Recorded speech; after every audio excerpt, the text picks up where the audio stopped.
kita baca ya. Mazmur 25 ayat 14. Ini ayat mas kita yang diberikan oleh Bapak Gembala untuk tema kita di bulan ini. 25 ayat 14. Sudah dapat? 1, 2, 3. Tuhan berkawan dengan orang yang takut akan Dia, dan perjanjiannya diberitahukannya kepada mereka. Amin. Yang kita akan bahas bergaul arif, takut akan Tuhan, perjanjian. Masih banyak orang nggak ngerti perjanjian di dalam pikiran, karena kita ya orang Indonesia, perjanjian waktu kamu menjanjikan sesuatu ini disebut perjanjian. Tapi mari kita melihat di dalam pemikiran orang-orang Yahudi. Yang katakan Tuhan bergaul karib, ini yang menuliskan Daud. Tuhan bergaul karib dengan orang yang takut akan Dia. Orang yang takut akan Dia, orang yang menghormati Tuhan. Dan perjanjiannya di sini artinya ini firman. Saya ulang. Nanti saya tunjukkan ayatnya. Bahwa firman itu adalah perjanjian kekal. Makanya saya dulu pernah berkata, kalau saudara masih ingat, perjanjian Tuhan tidak bisa dibatalkan. Kenapa? Karena perjanjian Tuhan itu adalah firman. Yesaya 55 berkata, firman itu tidak akan pernah kembali dengan sia-sia. Dia akan melakukan apa yang disuruhkan padanya. Oleh sebab itu kita harus makan dengan kenyang. Yesaya 55 di situ dikatakan ayat 10, 11. Ya, saudara yang dikasihi oleh Tuhan. Jadi firman ini, yang maksudnya di sini, perjanjiannya ini adalah firman-Nya. Firman itu perjanjian kekalnya Tuhan. Pemikiran Yahudi, kalau ada kata perjanjian, berito, coba buka Mazmur 105 ayat 10. 105. Sakar le olang berito de basawa le elejor. Artinya, tidak ingat untuk selama-lamanya dalam perjanjiannya, firman yang diperintahkan kepadanya 1000 angkatan. Dia ingat. Yang dimaksud siapa di situ? Abraham. Abraham yang dimaksud di situ. Saya melihat ini sesuai dengan konteks. 23, 24, 25 tidak boleh dipisah. Ayat 4. Beritahukanlah jalan-jalanmu kepadaku ya Tuhan. Tunjukkanlah aku kepadaku. Bawalah aku berjalan dalam kebenaran-Mu. Firman-Nya. Dan ajarlah aku, beritahukanlah jalan-jalanmu. Firman-Nya. Bawalah aku berjalan dalam kebenaran-Mu. Firman-Nya. Dan ajarlah aku. Engkau Allah yang menyelamatkan aku. Engkau pun nanti-nantikan setiap hari. Ayat 10. Segala jalan Tuhan, firman-Nya, kasih setia dan kebenaran. Firman-Nya itu adalah kasih setia dan kebenaran. Kasih setia, kebenaran tidak boleh dipisah. Pasal berkata, kejarlah kebenaran dan kekudusan, maka engkau akan dihormati di hadapan Allah dan di hadapan sesama manusia. Bagi orang yang berpegang, apalagi yang dimaksud itu, dituliskan perjanjiannya bagi orang yang berpegang pada firman-Nya dan peringatan-peringatannya. Perjanjian dalam pemikiran Yahudi, perjanjian itu firman, perjanjian itu Torah, perjanjian itu ketetapan-ketetapan, perjanjian itu hukum-hukum Tuhan. Firman itu perjanjian kekalnya Tuhan. Ya, saya ajak dalam pemikiran ini karena yang menuliskan ini orang Yahudi. Nah, ini konteksnya. Perjanjian dimaksud di situ adalah firman Tuhan adalah perjanjian kekal. Saudara yang dikasihi oleh Tuhan. Nah, kenapa kita disuruh bergaul hari? Sebelumnya Tuhan ngomong, aku adalah Jehovah Ra'a. Aku gembalamu yang baik. Aku membaringkan kamu di padang yang berumput hijau. Itu firman. Perjanjiannya buat saya dan saudara. Perjanjian kekalnya buat saya dan saudara. Saya dan saudara adalah anaknya. Bapak kita itu Tuhan.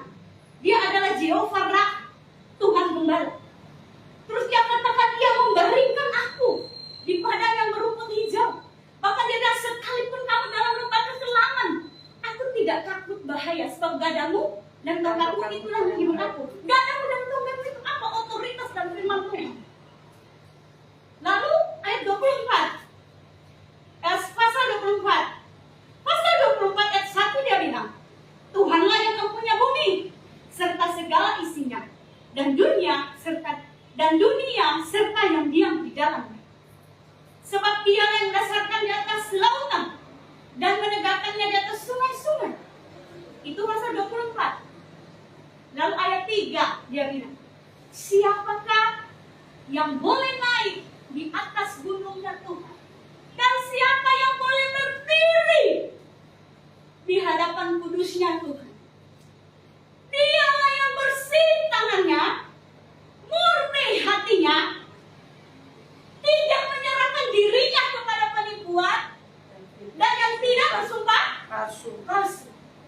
Dialah yang memperoleh berkat, keadilan, dan keselamatan. Lebih ekstrim lagi di Mazmur pasal 15. Di sana Raja Daud bilang, orang yang tidak bercela, dialah yang pantas naik ke atas gunung Tuhan. Tidak ada manusia bisa seperti itu. Tidak ada. Oleh sebab itu, dia katakan lebih dulu di sini.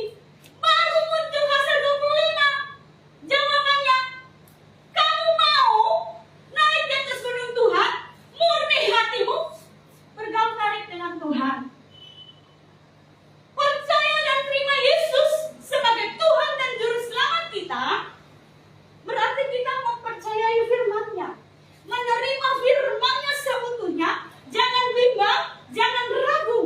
Banyak orang dilema karena begini, Tuhan janji saya, jika saya setia, banyak ayatnya, jikalau kamu setia mendengarkan firman Tuhan dengan baik-baik, kamu setia pada hari ini, kamu akan menikmati ini, menikmati ini. Dibalik, langsung janji Tuhan. Kalau begitu firman-Nya pembohong. Saya selalu bilang, selalu perhatikan konteks. Ketika ada perjanjian ditulis, baca baik-baik konteksnya dalam perjanjian apa yang dia tulis. Apakah dia menjurus pada isi, atau dia menjurus pada firman. Makanya saya mempercayai, dan saya anak-anak sudah dicuci otak saya sama engkau, mak saya, mama saya ini orang pilihan Tuhan. Selalu dibilang, saya orang pilihan Tuhan yang memiliki janji-janji Tuhan. Saya kasih tahu ya, nanti tak kasih tahu. Saya undur dalam Mazmur 12 ayat 7. Janji Tuhan adalah janji yang murni, bagaikan perak yang terpuji 7 kali dimurnikan dalam peleburan tanah. Saudara, ke Mazmur 12 ayat 7. Siapa yang dapat memurnikan kita? Hanya firman Tuhan.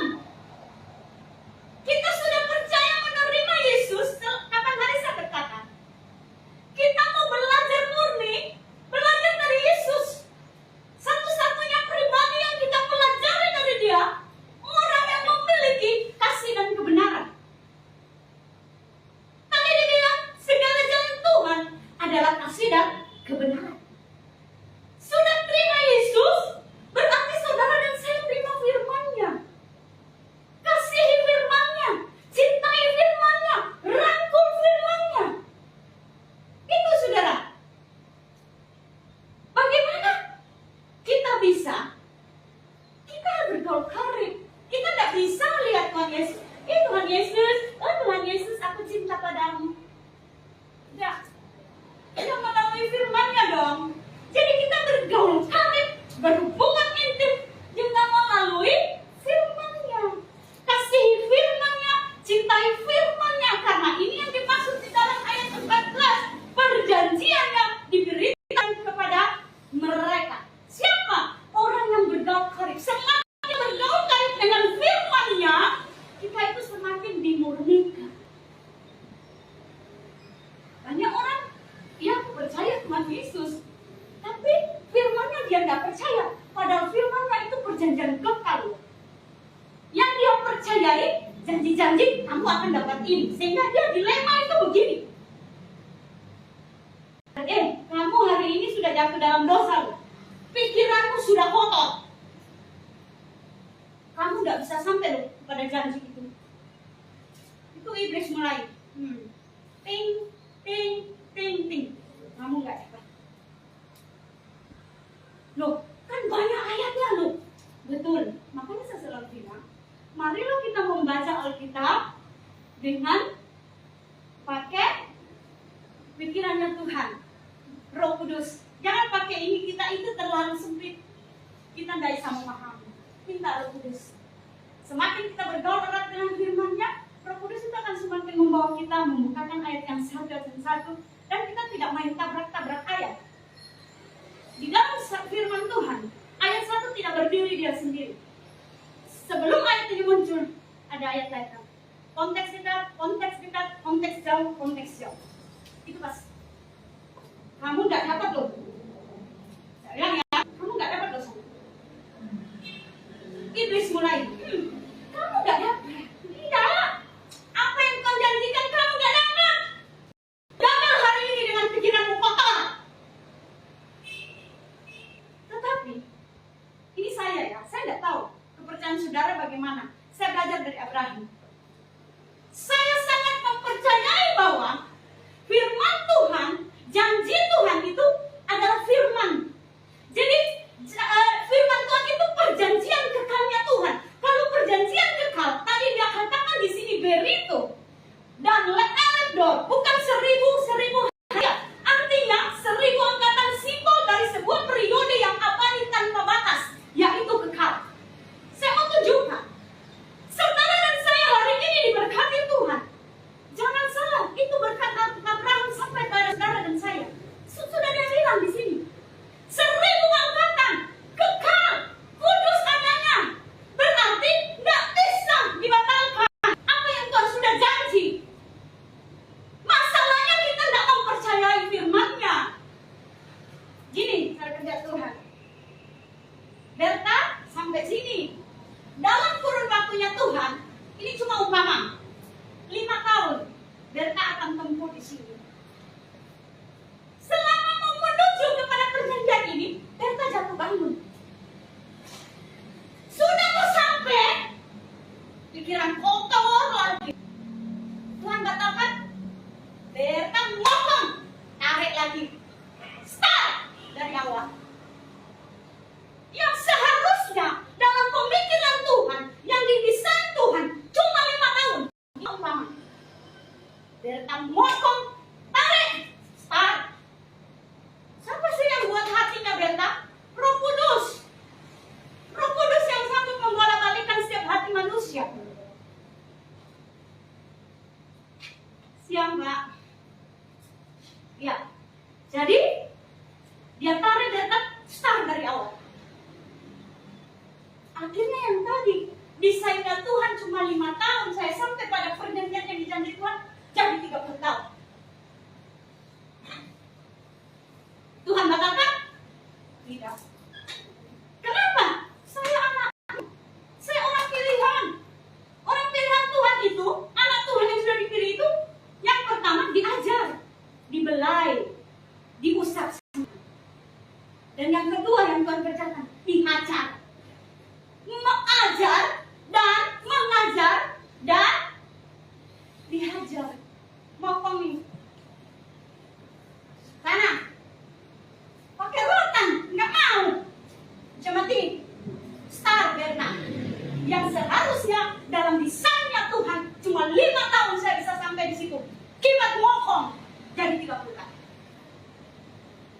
sampai sini? Firman Tuhan itu perjanjian kekalnya Tuhan. Tidak dapat dibatalkan oleh siapapun sekalipun itu ketidakmampuannya dia. Contoh, ini janji kepada orang pilihan tuh ya. Ini orang pilihan. Saya ngomong orang pilihan.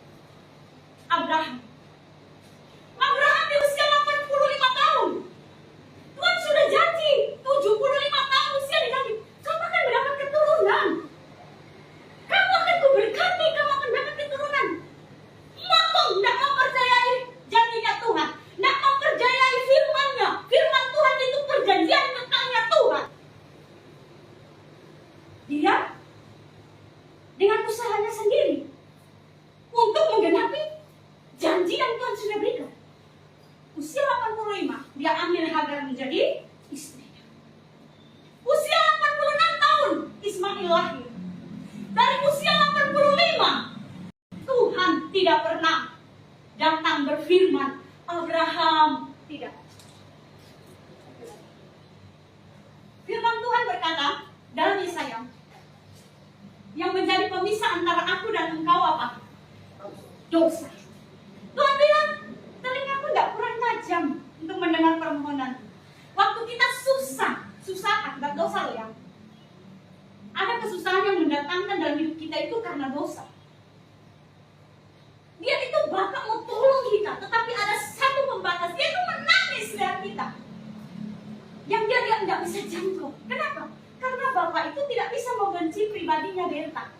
Yang dia benci kelakuannya. Itu sebab saudara dan saya belajar banyak sama Tuhan Yesus. Jangan benci orangnya, kelakuannya yang kau benci. Lihat orangnya tidak mau, sapa orangnya tidak mau. Bodoh sekali. Tuhan Yesus sudah ajari kayak gitu. Yang benci kelakuannya. Sehingga dia mau tolong ini Berta. Tapi ada pembatas, yaitu dosa. Tanganku nak, tidak kurang panjang nak mau tolong kamu. Kamu ini dalam kesusahan karena dosa. Kamu bilang, kasih karunia-Nya selalu terbuka buat kita. Kembali.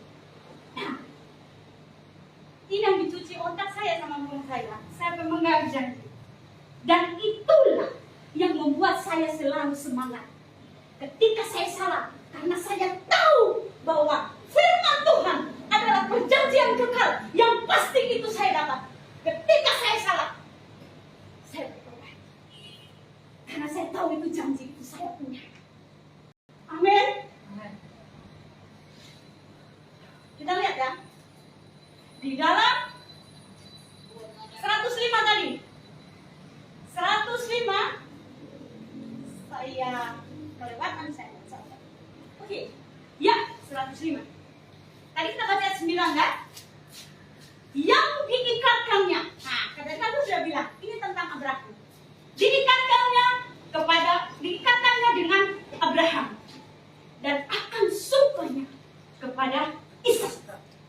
Diadakannya hal itu menjadi apa? Ketetapan bagi Yakub. Bagi orang Israel ketetapan, bagi orang Israel hukum, bagi orang Israel firman, menjadi perjanjian kekal bagi Israel. Nih, ketetapan, hukum, Taurat, Miswat itu, Taurat, Miswat, ketetapan, hukum, itu perjanjian kekalnya Tuhan. Bahasa kita firman-Nya Tuhan. Paham ya? Makanya jangan dilema ya. Saudara dan saya adalah anak pilihan. Saudara dan saya anak Tuhan. Tuhan itu tahu ketidakmampuanmu. Cuma satu yang dia minta. Percaya. Firman, percaya. Nah, karena engkau begitu sangat mempercayai bahwa firman Tuhan itu adalah perjanjian kekal. Ada di saat kamu tidak mampu. Engkau percaya sungguh-sungguh dengan yakin teguh di sini. Itulah yang membuat engkau semangat. Dan itu punyaku. Kembali. Tuhan, aku mulai lagi. Ampuni Tuhan. Paham sampai sini? Banyak orang tidak paham loh perjanjian ini. Karena ada ayatnya, kamu tidak setia, mati kamu. Lihat konteks. Perhatikan konteks. Ya, kalau perjanjian kita ukur kayak begitu, mati kita semua. Untuk apa Tuhan Yesus harus digantung di atas kayu salib? Sering sekali. Kalau ada orang bilang, aku ini hamba Tuhan yang diurapi Tuhan sangat dekat. Semua rahasia kasih tahu sama aku. Saya mau bilang sesat. Sesat. Tuhan selalu menyimpan di ruang hati kita ketidaktahuan. Semua kita. Kenapa Tuhan menyimpan ketidaktahuan di dalam roh hati kita? Untuk mempelajari kita. Untuk tetap belajar percaya. Satu ketika Elisa, perempuan Sunem, nggak punya anak. 210 kalau nggak salah. Cerita itu. Dia didoakan dapat anak. Beberapa tahun kemudian anak itu mati. Lalu dia dengan pedih, perempuan Sunem itu pergi kepada Nabi Elisa. Gehazi melarangnya. Nabi Elisa bilang, jangan, biarkan, hatinya sedang pedih. Tuhan menyembunyikan ini daripadaku. Tuhan itu kalau makanya saya bilang, maaf ya, saya hamba Tuhan yang sangat dekat dengan Tuhan. Semua yang diberitahukan padaku. Betul. Kalau semuanya, untuk apa saudara dan saya belajar percaya? Tuhan selalu menyediakan ruang hati kepada manusia ketidaktahuan, supaya manusia itu belajar percaya. Itu firman Tuhan yang seperti itu yang diajarkan oleh Paulus. Saya nggak sembarang ngomong. Saya sudah ikut Tuhan, mataku tutup dari gara-gara muda, tanganku jaga bersih. Tapi kenapa Tuhan izinkan semua ini terjadi? Akhirnya dia mengeluh. Berapa pasal itu dia mengeluh? Tuhan, kita tahu karena kita baca. Dia nggak tahu pada saat itu. Dia nggak ngerti. Loh, aku sudah ikut Tuhan. Kenapa Tuhan? Tuhan mau mengajari. Tuhan taruh roh ketidaktahuan di dalam diri Ayub. Sekalipun dalam penderitaan, engkau harus tetap belajar percaya. Ini loh saudara. Paham sampai sini? Belajarlah mempercayai firman. Coba kita lihat. Ya. Mungkin tidak cukup waktunya kalau saya tentang Henokh. Tapi tidak apa. Nanti kapan-kapan kita belajar. Kita lihat di dalam Ibrani 10. Kalau saudara tidak paham hari ini, mintalah Roh Kudus. Saya menyampaikan sangat terbatas dan banyak kurangnya. Tetapi Allah Roh Kudus akan menyempurnakan buat saudara, supaya saudara dapat memahami sungguh-sungguh dan hidupi. Ibrani 10 ayat 35.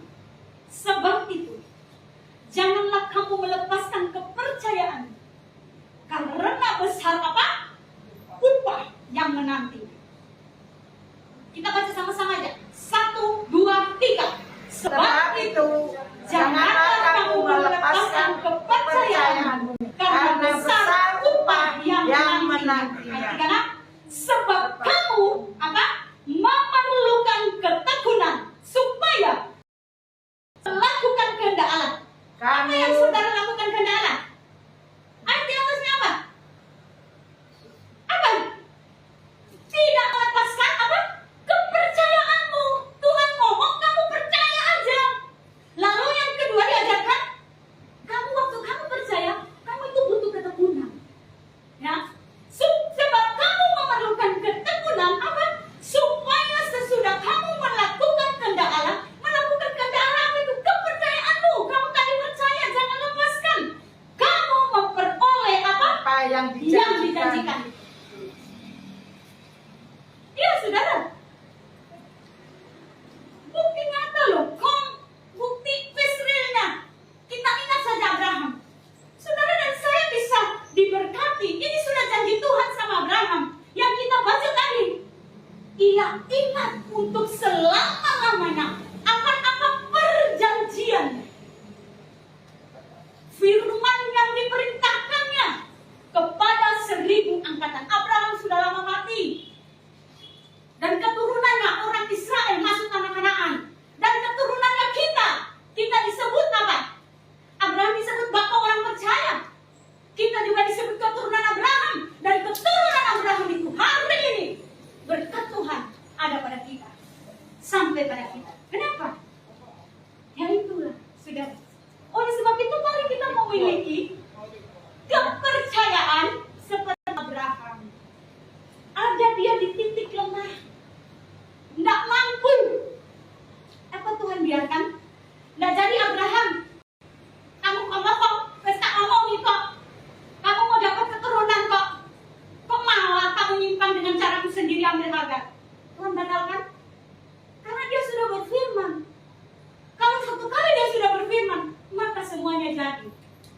Amin. Amin. Masalah yang kita tidak percaya. Firman Tuhan itu perjanjian kekalnya Tuhan. Amin, saudara. Amin. Nah, itu dia. Firman Tuhan itu perjanjian kekalnya Tuhan. Oleh sebab itu tadi Mazmur berkata, bergaul karib. Bergaul karib. Ya, masih ada 5 menit. Bergaul karib. Kita lihat dari kisah Henok, cuma garis besarnya saja ya. Bergaul karib itu, Henok tidak panjang usianya. Ibrani 11 ayat 5 dikatakan Henok orang yang berkenan. Berkenan itu apa? Menyenangkan. Berkenan itu apa? Menyukakan. Berkenan itu apa? Cocok dengan hatinya Tuhan. Nah, kapan hidup Henok? Kapan hidupnya Henok berkenan? Kejadian 5 ayat 21 berkata, Henok hidup bergaul dengan Tuhan. Henok ini artinya Hanok. Hanok dari kata Hanok ini artinya dedikasi atau mempersembahkan. Henok anaknya Yared, ya. Henok ini bapaknya itu bernama Yared. Nah, usia Henok dikatakan dia mulai bergaul dengan Tuhan itu di usia 65 tahun. Ketika 65 tahun bagaimana? Saya mau berkata, tidak. Dia tidak bergaul karib dengan Tuhan. Pada zaman itu adalah penyembahan berhala. Tetapi Yared luar biasa. Itu loh imannya Yared. Tetap mempercayai. Sehingga dia memberikan namanya anaknya Henok. Mempersembahkan atau dedikasi. Atau dalam kata bendanya itu mengilhamkan, mengajar. Dari kata Hanak. Nah, jadi saudaraku, usia Henok mulai berjalan dengan Tuhan 65 tahun. Lalu dia masih hidup 300 tahun. Tidak panjang usianya dia. Hanya 365 tahun. Tidak panjang seperti bapak-bapak leluhurnya. Ada Adam 930 tahun, ada Seth 912 tahun, ada Enos 905, ada Kenan 910, ada Mahalalel 809 tahun, ada Yared bapaknya 962. Tetapi di usia yang Tuhan berikan, dia mau pakai hidup bergaul. Kata bergaul di situ, di dalam Kejadian 5 ayat 24, itu berjalan. Yidhalab atau halap. Yidhalab dari kata kerjanya halap. King James menerjemahkannya itu adalah walk, berjalan dengan Tuhan. Yidhalab itu berjalan dengan Tuhan. Saya kasih contoh. Kasih di sini. Saya kasih contoh. Sini. Saya kasih contoh kata yang dimaksud oleh Tuhan itu seperti ini. Kata yang halap itu. Kata halap itu. Ikuti apa yang Mama lakukan, kan? Pernah lihat gerak jalan? Dilihat cuma satu. Dilihat ini pada gerak jalan itu banyak orang yang ke belakang. Tetapi karena dia teratur, dilihat cuma satu yang jalan. Betul atau tidak? Seperti ini. Nah, kamu sini. Ikuti Mama.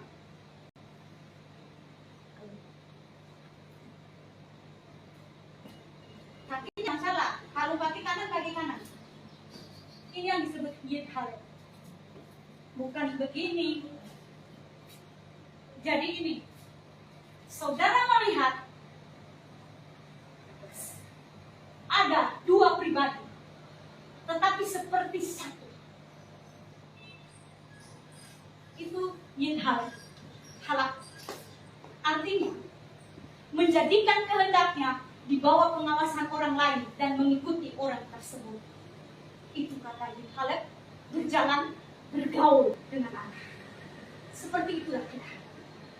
Berjalan, bergaul dengan firman. Karena memang Tuhan berkata pada mulanya adalah firman. Firman itu siapa? Yesus.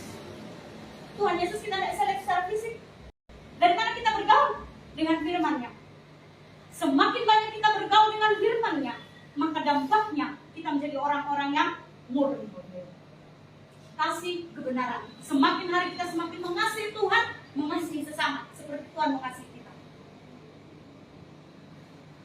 Saya kasih link Efesus 5 ayat 32. Rasul Paulus berkata, rahasia ini besar. Yang aku maksudkan adalah hubungan Kristus dan jemaat. Ayat 32, ayat di atasnya 31. Sebab seorang laki-laki akan meninggalkan ibunya dan menjadi satu daging dengan istrinya. Tuhan menginginkan hubungan seperti itu dari kita. Kapan dia menjadi satu daging? Ketika dia berhubungan intim. Suami istri berhubungan intim itu telanjang. Tuhan menginginkan desain seperti semula di Taman Eden. Ketika Tuhan menciptakan Adam dan Hawa dalam keadaan dirinya telanjang. Artinya kita mau telanjang rohani di hadapan Tuhan. Telanjang rohani di hadapan Tuhan. Supaya Tuhan bisa menikmati kita menikmati Tuhan. Suami istri tujuannya mereka berhubungan intim supaya apa? Saling menikmati. Tidak ada cuma satu yang menikmati, itu egois. Demikian pun kita. Berapa banyak kita egois sama Tuhan? Setiap hari kita menikmati berkat-berkatnya. Setiap hari kita menikmati penyertaannya. Setiap hari kita menikmati berkat-berkat yang selalu baru setiap hari. Saya selalu berkata, berkat Tuhan itu selalu baru setiap hari. Kita bukan yang sisa-sisa. Kita menjadi orang yang egois tanpa kita berpikir perasaannya Tuhan. Sudahkah Tuhan menikmati? Apakah Tuhan sudah menikmatiku? Tuhan sudah menikmati hidupku? Jangan-jangan aku belum telanjang rohani di hadapan Tuhan. Masih ada yang aku tutup-tutupi. Seringkali kita itu mengabaikan itu. Bahkan setan mengintimidasi kita. Nah, kamu gak mungkin. Apalagi soal keselamatan. Hati-hati saya mau berkata, keselamatan itu pasti di dalam Tuhan. Iblis selalu mengintimidasi musuh. Kamu sudah, justru engkau mau percayai bahwa firman Tuhan adalah perjanjian kekal yang kelak engkau akan dapat. Engkau akan semangat walaupun harus merangkak. Harus merangkak sampai di sana. Karena aku tahu itu janji Tuhan dan aku. Itu jadi milikku. Mungkin tinggal selangkah Tuhan. Aku gagal. Aku meleset. Tidak tepat pada sasaran. Tapi karena aku begitu yakin bahwa firman Tuhan itu adalah perjanjian kekalnya Tuhan. Apapun yang mau Tuhan buat sama aku disuruh balik. Mulai dari awal. Tidak mau dengar dipakai rotan. Pakai temati. Walau hancur-hancuran balik. Tapi saya mau berkata. Jangan sampai tunggu hancur-hancuran. Karena orang Kristen itu begitu aneh. Sudah sakit. Yang saya bilang minggu yang lalu. Tuhan Mama saya bilang jangan berikan hidup yang sisa-sisa buat Tuhan. Sudah sakit Tuhan. Tolong saya Tuhan. Tuhan sembuhkan saya mau melayani Tuhan dengan setia. Waktu kamu muda kamu di mana? Tuhan, tolong saya pulihkan Tuhan. Suara saya mungkin sudah kena kanker tenggorokan, nggak bisa nyanyi. Waktu kamu masih bisa nyanyi, buka mulut kamu di mana kamu nggak mau puji Tuhan? Sudah kanker bangunan Tuhan, sembuhkan saya. Saya kalau sudah sembuhkan, aku mau setia. Aduh, kayak begini. Mama saya selalu bilang begitu, jangan ya, boy ya. Makanya saya tunggu. Dari kecil saya sudah dicuci otak saya. Jangan berikan hidup yang sisa-sisa. Itu yang dikatakan mama saya, berikan hidup sisa-sisa. Sudah begini, tangan. Tuhan, sembuhkan saya. Nanti saya, kalau Tuhan tolong, saya mau bantu banyak orang. Waktu tanganmu masih bisa begini. Orang kesusahan, di mana kamu? Sudah begini, baru mau. Tuhan, sembuhkan saya. Kalau Tuhan sembuhkan saya mau setia. Aduh, tapi tidak mengapa juga. Ya, Mas puji Tuhan, dia ingat sama Tuhan. Dia kembali. Puji Tuhan, dia masih kembali. Tapi kata mama saya, lebih baik jangan. Jangan ya saudara ya. Sudah tinggal gini kaki sudah. Tuhan, kalau Tuhan sembuhkan lagi saya, tolong saya Tuhan. Saya mau setia. Waktu kamu masih bisa begini, gimana kamu? Ini yang dibilang mama saya. Jangan jangan ya. Karena dia selalu mempercayai saya menjadi orang besar. Saya kan sudah bilang dulu di doa mana, pengertian mama saya orang besar itu bukan presiden, bukan bupati, bukan gubernur. Karena Alkitabnya dia, Alkitab bahasa Belanda sehari-hari. Di situ dikatakan orang yang besar itu orang yang melayani Tuhan. Jadi mama saya mempunyai keyakinan yang besar. Dia beriman bahwa saya kelak akan menjadi orang besar. Dan benar terbukti saudara. Jadi orang besar sekarang saya melayani Tuhan.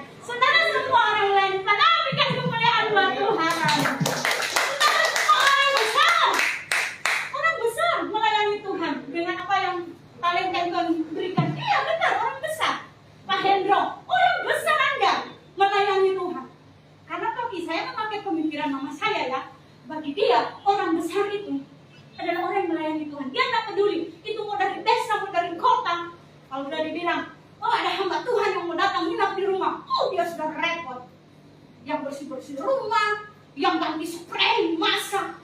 Karena dia mau melayani orang besar. Nah, gitu ya saudara ya.